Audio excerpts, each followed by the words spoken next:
সে তার জীবন চলে গেছে। এই কারণে এই জন্য আমরা এই এলাকাবাসীর তীব্র প্রতিবাদ জানাই এবং তার সুষ্ঠু বিচার চাই এবং আর কোনোদিন যেন ওই এলাকাতে কেউ সাহস না পায় যে আমি বা অন্য কোনো অন্যায় করবে।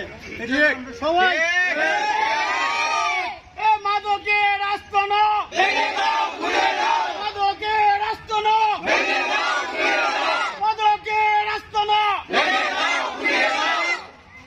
আমরা সাংবাদিক ভাইদের মাধ্যমে আমরা প্রশাসনের দৃষ্টি আকর্ষণ করছি যেন অতি দ্রুত এই আইন অনুগ ব্যবস্থা নিয়ে এই এলাকায় শান্তি বিরাজ করে এই ব্যবস্থা করার জন্য আমরা জোড়া আবেদন জানাইতেছি। এই পর্যায়ে এই মাদক বিরোধী আন্দোলনে বক্তব্য রাখবেন আমাদের আসাদুজ্জামান ফুকন ভাই।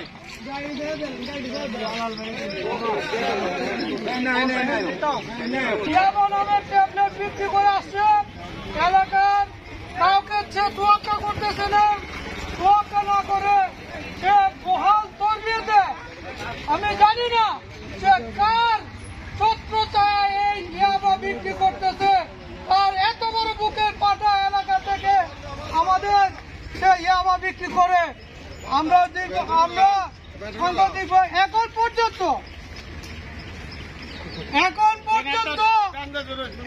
পর্যন্ত সে ব্যক্তি করতেছে। এই ঘটনার পরে আমাদের এলাকার এক ভাই নিহত হয়েছে, আর এই ঘটনার কারণে ইয়াবা বিক্রিকে কেন্দ্র করে।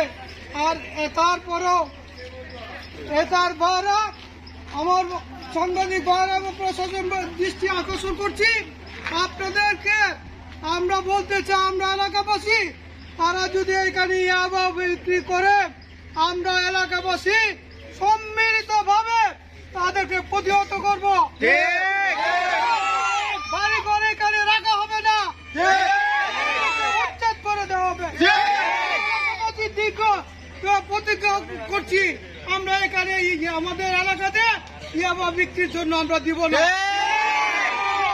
আমি সকল সাংবাদিক ভাই এলাকাবাসীর পক্ষ থেকে সবাইকে সোচ্চার হন এবং কেউ যেন এটার পেছনে যারা আছেন বা তা আছে থাকবে তাদেরকে আমরা প্রতিহত করবো, শক্তিশালী হোক। এই বলে আমার বক্তব্য শেষ করছি। আসসালামু আলাইকুম। আমরা একটা জিনিস জানি যে ফসল যত ভালোই হোক, যদি আগাছা ফসলের চাইতে বড় হয়ে যায়, ধান গাছের চাইতে যদি আগাছা বড় হয়ে যায়, তাহলে আসলে এই সকল ডাল গাছের কোনো মূল্য নাই। অর্থাৎ একটা বিষয় আমরা এলাকার যত সচেতন লোকেই হই, আমরা এখন এরকম পর্যায়ে হয়েছে গাইটাল নয়াপাড়ার পরিচয় দেওয়া শহরে একটা অসম্ভব বিষয় হয়ে দাঁড়িয়েছে। এখন অনেকে বলে এইটা গাইটাল নয়াপাড়া না, এইটা গাইটাল ইয়াবা পাড়া।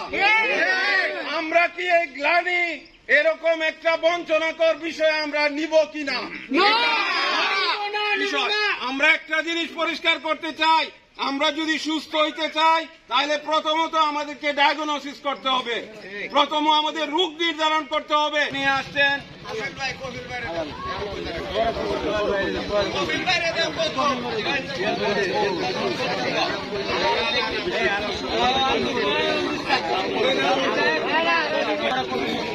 এলাকাবাসী, আসসালামু আলাইকুম ওয়া রাহমাতুল্লাহি ওয়া বারাকাতুহু। আজকে আমরা এখানে এলাকাবাসী নিয়ে যে মানববন্ধনের আয়োজন করেছি, এটা একটা দুঃখজনক বিষয়।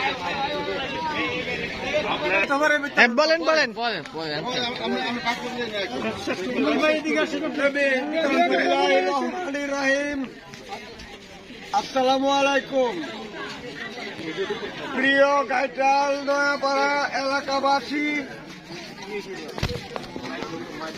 আমি বিগত 3-4 দিন আগে আমাদের এলাকায় একটি দুর্ঘটনা ঘটেছে। ঘটনাটা মোটামুটি সবাই অবগত আছেন।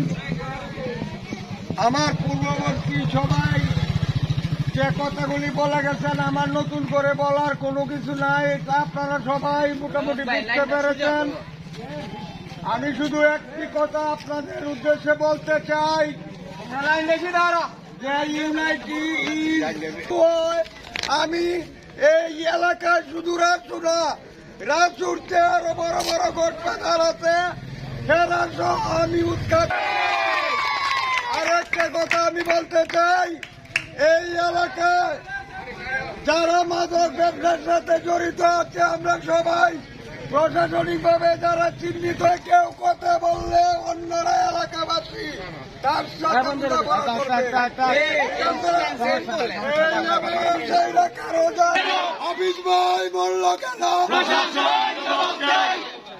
তার বিরুদ্ধে সাক্ষ্য দেওয়ার কারণে সে যে দাও দিয়ে তাড়া করে এবং কিল ঘুষি মেরে এই হাফিজ ভাইয়ের মতো সাধারণ লোককে খুন করেছে, এই বিষয়টা যেন মিডিয়ার বা পত্রিকায় সুস্পষ্টভাবে আসে, তাইলে আমাদের আইনগত ব্যবস্থার ক্ষেত্রে বিশেষ সহযোগিতা হবে। আমি বিনীতভাবে আমরা সবাই অনুরোধ করব, ঠিক না? মিডিয়ার বাইরে যেন এই বিষয়টা সুস্পষ্টভাবে উনাদের প্রতিবেদনে বা পত্রিকায় উপস্থাপন করেন, আমাদের আইনগত ব্যবস্থার ক্ষেত্রে যেন আমরা সহযোগিতা পাই, এটা বিশেষভাবে করছি। আজকে যে মর্মান্তিক ঘটনা নিয়ে আমরা এখানে সমবেত হয়েছি, সত্যিকার অর্থে অত্যন্ত দুঃখজনক, বেদনাদায়ক, মর্মান্তিক ঘটনা। আজকে যে বিষয়টা, সেটা হচ্ছে মাদক এমন একটা বিষাক্ত জিনিস, সে ঘরকে নষ্ট করে, পরিবার নষ্ট করে, সমাজ নষ্ট করে, দেশকে নষ্ট করে। মরহুম হাবিজউদ্দিন একটা সাক্ষী দিয়েছে, আর কিছু না। এই কাজটা হয়েছে সেটা সঠিক। এই কথার প্রেক্ষিতে তাকে যে হুমকি, তাকে মারার জন্য হয়েছে, সে হার্ট অ্যাটাক করে তখন সে মারা গেছে। আত্মহত্যা না, সে তাকে মৃত্যু করা হয়েছে, তাকে হয়েছে। আমরা এই বিষয়ে আইনের আশ্রয় নেওয়া হয়েছে এবং এই না রাসুর পরিবার না, এলাকায় যারা এই ব্যবসা করে, যারা জড়িত, সবাইকে এই হত্যা মামলায় জড়িত করার জন্য আমি এলাকায় আমরা এই কাজ করতে দেব না। সমাজ নষ্ট করবে, দেশ নষ্ট করবে। কাজে আমি আমার সাংবাদিক প্রেস ক্লাবের সম্মানিত সভাপতি সাহেব আছেন, সেক্রেটারি সাহেব আছেন, অন্যান্য প্রিন্স মিডিয়ার নেতৃবর্গ আছেন, আমি সবাইকে বিনীত অনুরোধ করব যে আমাদের এলাকাবাসীর সবাই সোচ্চার, আপনারা আপনার লেখনীর মাধ্যমে প্রকাশ করেন। এটা সুষ্ঠু বিচার, এই কিশোরগঞ্জের গাইতাল থেকে নদী সৃষ্টি হোক, বাংলাদেশের দৃষ্টান্ত সৃষ্টি হোক, যেন মাদকের সাথে কথা শেষ করছি। আল্লাহ হাফেজ, সবাইকে ধন্যবাদ।